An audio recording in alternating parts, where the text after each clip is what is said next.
The Association of Ghana Industries has lamented that the cost of doing business in Ghana is still high compared to other countries in the sub-region. It is therefore appealing to government to work with the Bank of Ghana to reduce interest rates and the cost of electricity for industries. He spoke on the Joy Businesses Review of the year 2023.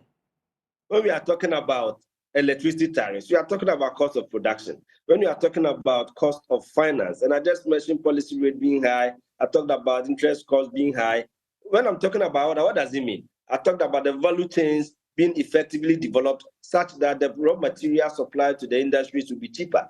And then the logistics for moving them. So we talk about this all the time. So anytime he talks and says, we are not talking about the real issue and we are only tackling the imports and all that, it's not true. These are the issues you and I have been discussing on a daily basis. So indeed, we acknowledge that cost of production is high and we need to deal with it. But we must also acknowledge that some countries, by virtue of the fact that they are more advanced in a lot of things, they have a cheaper cost of production than us. I mean, if you take electricity, in China, it's about 4 to 5 cents. But Mr. Kwabwa, just a rude intervention, just a rude one. I mean, Nigeria, Ivory Coast, Burkina Faso, and from what we are hearing, they are really not that more advanced than Ghana when it comes to some of these infrastructure. Yeah, People are knocking down stuff from there and bringing it here into Ghana. Same multinationals bringing it here, and they are way cheaper than what we are producing here.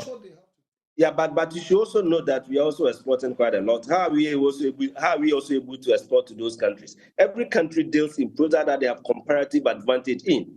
So bear in mind that much as some products will enter our market, we are also entering other markets. So it's not also the fact that we are only receiving Nigerian products and no Ghanaian product is entering that market. If you are not able to enter, there are sometimes difficulties with the protocols of entering these countries, restrictions at the border, and so on and so forth. So let's bear that in mind. I mean, he talked about oils and all that. You know, the value chains have to be looked at. In Ghana, a lot of the raw material base for our oil producers, it is produced by the peasant farmers. In Côte d'Ivoire, they have plantations. So those are factors. It's not based on the individual. So at the production level, there's a limit to which you can control the cost, because the input cost is higher. If you are being fed by a plantation which is consistent, regular, and reliable, programmed in a certain way, your cost of production will be lower. So those factors, we understand it. And that's why the likes of Wilma have plantations, but it's never enough to feed the factory. And they don't even import some of the raw materials. So there are certain areas we are reasonably competitive. But then every country also has a responsibility to institute certain measures to protect its industries. Even in the US, they do so. In Europe, they do so. So where there are import measures, such as tariffs and all that, it's universal, it's international. We have to go by it and make sure that people adhere to it.